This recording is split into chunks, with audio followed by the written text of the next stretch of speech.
Lockdown गतिविधियां जालोर विभाग का वृत्त।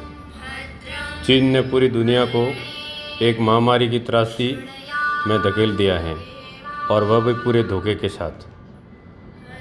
2020 ईस्वी वर्ष के प्रारंभ में ही इस महामारी ने पूरी दुनिया में दस्तक दे दी। मार्च आते आते भारत में भी इसने किसी माध्यम से प्रवेश कर लिया। मार्च के मध्य में भारत सरकार को लॉकडाउन यानी पूरे देश पर ताला लगाना पड़ा। परिस्थितियां ऐसी पैदा हो गई कि सब लोग घरों में बंद हो गए। इस लॉकडाउन को स्वयंसेवकों ने कैसे निभाया, लॉकडाउन के दौरान उन्होंने क्या क्या काम किए, इसका कुछ वर्णन मैं आगे कर रहा हूँ। स्वयंसेवक न डरे, नहीं अपने आसपास किसी को डरने दिया। वर्ष प्रतिपदा, डॉक्टर अंबेडकर जयंती, महाराणा प्रताप जयंती, बुद्ध पूर्णिमा को इस अवसर पर घर पर ही ऑनलाइन मनाया। विभिन्न प्रकार की स्पर्धाएं, पुष्पांजलि एवं विद्वानों की व्याख्यान मालाओं को माध्यम से महापुरुषों के जीवन को प्रेरणास्पद बनाया। संघ के दैनिक कार्यक्रम रद्द हो गए तो स्वयंसेवक अपने घर पर ही कुटुंब की शाखा लगाने लगे। माननीय सरकारेवा जी के आह्वान पर एक ही दिन एक ही समय शाखा में प्रार्थना का कार्यक्रम हुआ। विभाग में कुल 403 स्थानों पर एक ही समय शाखा लगाई गई। इसमें 4,524 परिवारों के 19,870 सदस्यों ने घर में शाखा लगाकर प्रार्थना की। घर में बैठकर निराशा न बढ़े, अतः स्वयंसेवकों ने अपने कुटुंब में तथा समाज में उत्साह का वातावरण उपलब्ध संसाधनों के आधार पर बनाए रखा। विभिन्न प्रकार की सूचनाएं, कुशल क्षेम सप्ताह, हनुमान चालीसा पाठ, योगासन स्पर्धा, शारीरिक स्पर्धा आदि कई कार्यक्रम आयोजित करते रहे। अर्थात आपदा को अवसर में बदलना कोई स्वयंसेवक से सीखे।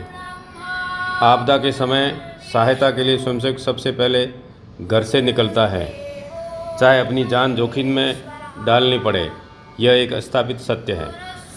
चाहे गुजरात का भूकंप हो, चरखी दादरी की विमान दुर्घटना हो अथवा उत्तराखंड का बाढ़।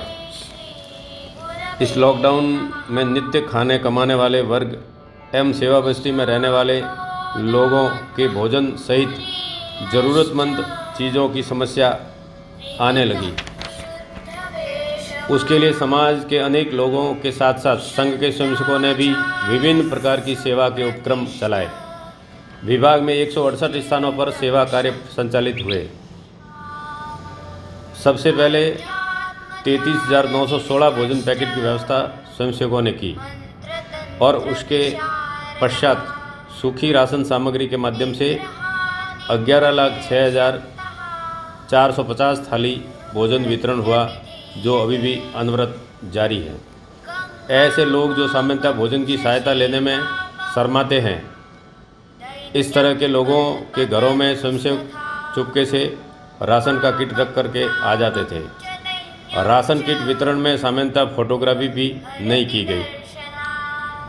सारी सामग्री के आर्थिक सहयोग में समाज ने बढ़ चढ़कर योगदान दिया।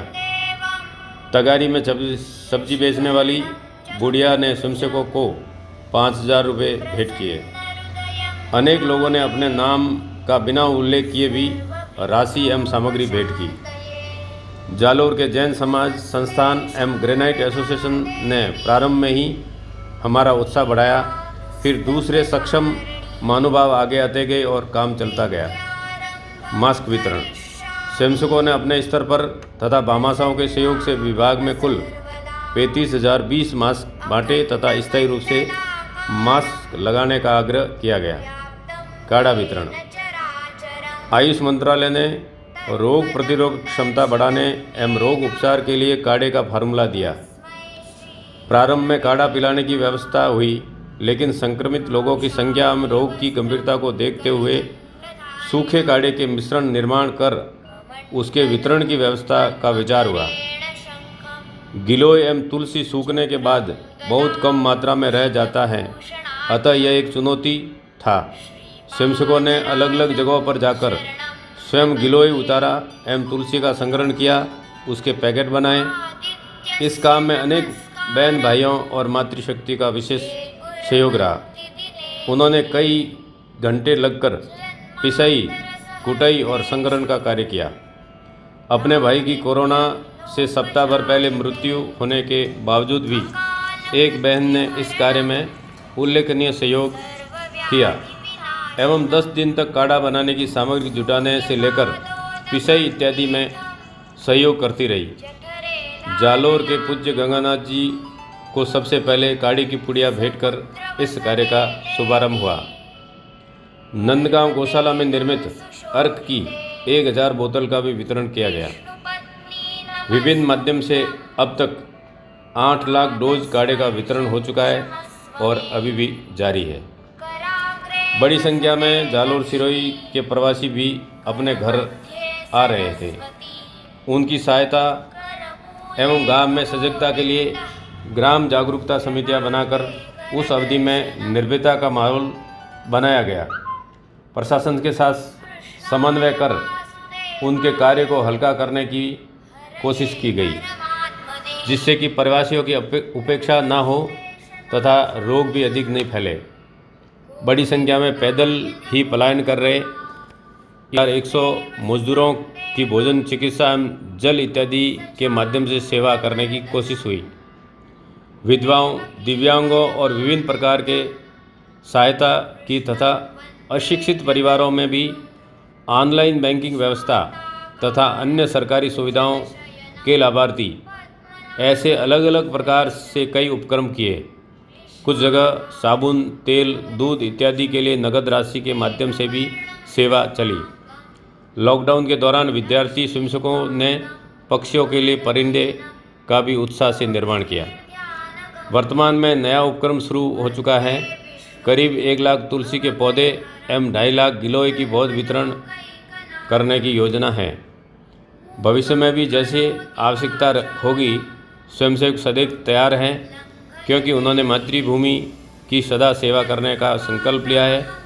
समाज के सहयोग से यह काम सतत आगे बढ़ता रहेगा। जय भारत।